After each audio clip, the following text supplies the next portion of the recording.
Got this diesel heater out here. See, diesel heater, 12 volt and 40 watt. Heating power is 5 kilowatts. So let's go ahead and get this open.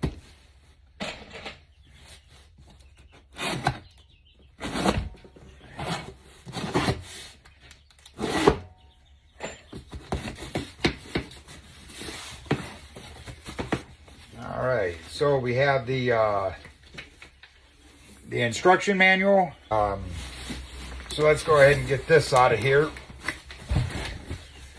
They got it packed in there pretty good. Oh, we got some more in that box here we'll pull out in a minute.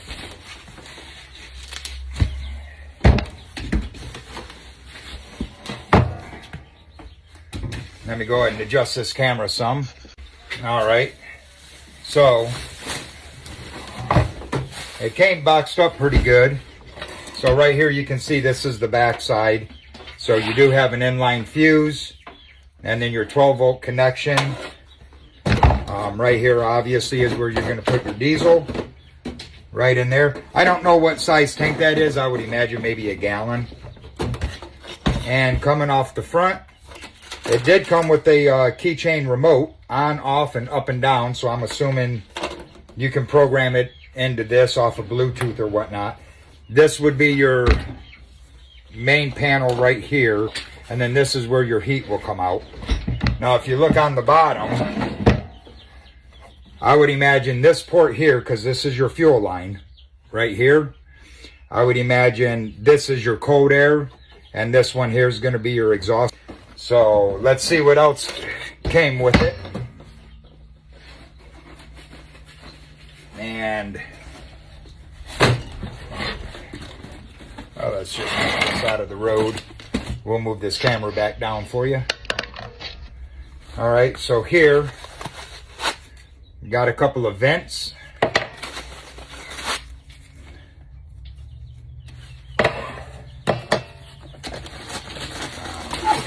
The exhaust pipe.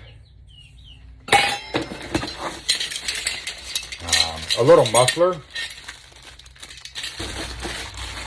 You got a whole bunch of nuts and bolts, hose clamps.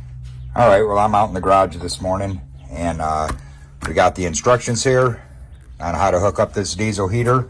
Separated all the parts, so we have our hose clamps, screws, bolts, the muffler, the air intake, and I have the diesel heater upside down, and we got to put the exhaust pipe on. This is going to be your cold air intake, closest to the fuel line, of course.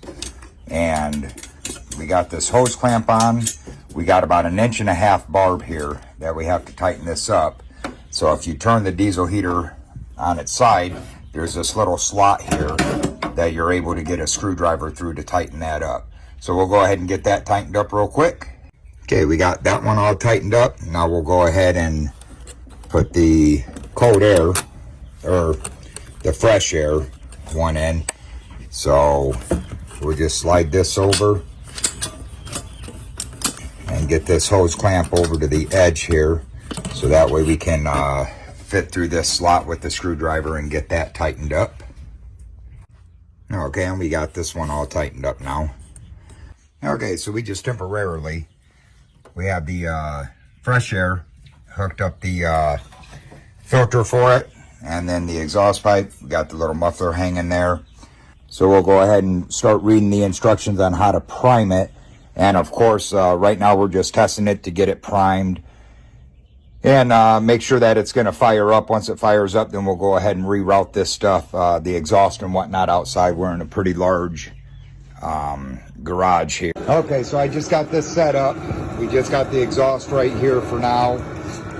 And the display does go to Fahrenheit, so it will tell you the temperature, which is pretty nice. I don't think the older models did that. You can hear a little ticking from the fuel pump, but mind you, this unit would probably in a camper be mounted in your storage bay. The exhaust pipe would be outside, so you're not hearing this, and you would just have this breeze coming through. So I don't even think that would be a big to do with hearing that little bit of a clicking. So real quick, we'll check this exhaust pipe here. And we got, it's about 133 degrees. The muffler got 98. We'll go ahead and see what, now I have this heater on full blast. So when I started it, it was 39 degrees here in the garage. And it's been running maybe 5 minutes. And we're already up to 53.6 degrees. So let's go ahead and go inside the tube. And inside that tube we have 330, 340, 50. So let's just call it 350 degree heat coming out of this tube, which is frickin' hot. The tube itself, about 100, well, let's just call it 170 for the time being. There we go, 175. Obviously, the closer you get to the heat exchanger, the hotter it'll get.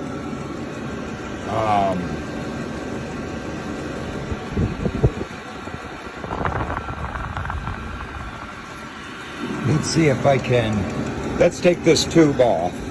And of course you can touch it, it's still not, you know, too terribly hot. Okay, let's go right into that heat exchanger. We're at 300 and, we'll just call it 345 degrees. Well, there we got 370 if I go off into the side. 370, 80. So this is definitely a lot of heat coming out of it. So you can see here, when I fired it up, it was at noon. And so we got 16 minutes. It was 39 degrees in the garage, and we're already up to 55.4. And of course, the garage isn't no kind of insulated. It's just a big open area. So I did fill the tank up with fuel. I have to read the instructions. I think it maybe a gallon of fuel.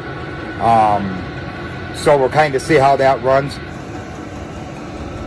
And it's got some good heat. We're at 55.4. And you really can't hear this thing running.